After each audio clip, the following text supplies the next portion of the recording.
மனிதனால் மட்டும்தான் quantum ஃபீல்ட impact பண்ணி மேட்ரை ஆல்டர் பண்ணக்கூடிய சத்தியமும் சாத்தியமும் இருக்கின்றது. குவாண்டம் தான் என்னன்னு புரிஞ்சுக்கும். நல்லா ஆழ்ந்து கேளுங்க. அலகும் அளவிடப்படும் பொருளும் இரண்டாக இல்லாது ஒன்றாக இருக்கும் நிலை. நீளத்தை நம்ம எப்படி அளப்போம்? Millimetre, centimetre, metre. அந்த மில்லிமீட்டர் அப்படிங்கிறது அலகு, யூனிட். அந்த யூனிட் மூலமா தான் நீளம் அப்படிங்கிறத அளப்போம். அளக்கப்படும் நீளமும் அழகான யூனிட்டும், இப்ப மில்லிமீட்டர் நான் சொன்னது, இன்னும் ஆழமா போனா மைக்ரோ மில்லிமீட்டர். இந்த யூனிட்டும் அளக்கப்படும் பொருளும் ஒன்றாக இருக்கின்ற நிலை. ரமண மகர்ஷி தோன்றா நிலைன்னு அழகா சொல்வார். ஆகமங்களிலே பிந்து நிலைன்னு சொல்றோம்.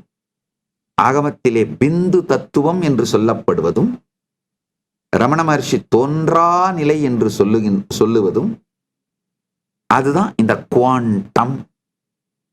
இந்த குவாண்டம் ஃபீல்டு நீங்க கூகுள் பண்ணி பார்த்தவனாலும் புரிஞ்சுக்கணும்னு நினைச்சீங்கன்னா இன்னும் புரிஞ்சுக்கோங்க. A discrete quantity of energy proportional in magnitude to the frequency of the radiation it represents is quantum.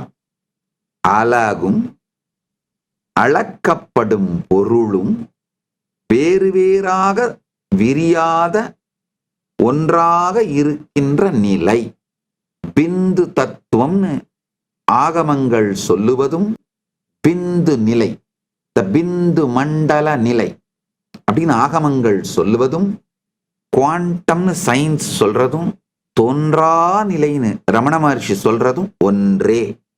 சற்று ஆழமா புரிச்சுக்கோங்க. இப்ப நான் நீளம் அகலம் இதை வச்சு சொன்னேன். அகலத்தை பொதுவா எதால அளப்போம்? அதே மீட்டர், சென்டிமீட்டர் அப்படின்னு சொல்லி.